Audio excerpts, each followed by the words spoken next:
54 battalion এনসিসির তরফে কালনা 108 শিব মন্দিরে আন্তর্জাতিক যোগ দিবস উপলক্ষে কালনার বিভিন্ন জায়গা থেকে আগত এনসিসির ছাত্রছাত্রীরা বিশ্ব যোগ দিবসের অনুষ্ঠানে অংশগ্রহণ করে। এদিন প্রায় 150 জন ছাত্রছাত্রী বিভিন্ন রকম যোগ প্রদর্শনী করে শুক্রবার সকালে এখানে হাজির। উদ্যোক্তারা এদিন বলেন, শরীরকে সুস্থ রাখতে যোগ অভ্যাস গুরুত্বপূর্ণ, তাই প্রতিদিনই প্রত্যেকটি মানুষের যোগ অভ্যাস করা প্রয়োজন। তবে এই ঐতিহ্যবাহী 108 শিব মন্দিরে যোগ দিবসের অনুষ্ঠান পালন করতে পেরে তারা খুশি।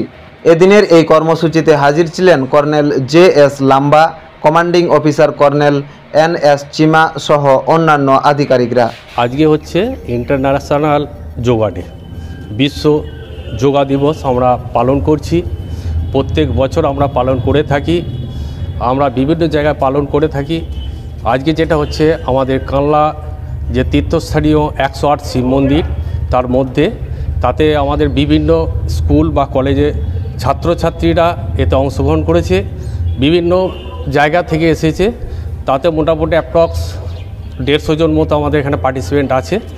আমরা এই প্রোগ্রাম করে খুব গর্বিত বোধ করছি যে আমাদের ছাত্রছাত্রীদেরকে সেই সমবেতভাবে একত্রিতভাবে এক জায়গায় নিয়ে এসে তাদের ঘরে যে বিভিন্ন যোগা আসন শেখালাম।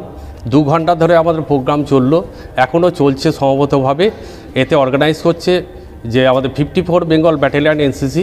আমরা ধন্যবাদ জানাই কলেজের তরফ থেকে বা স্কুলের তরফ থেকে। আপনার নাম? আমার নাম তপন দাস, কালনা কলেজ এনসিসি। পূর্ব বর্ধমান থেকে দেবাশিস ঘোষের রিপোর্ট, রূপসী বাংলা মিডিয়া।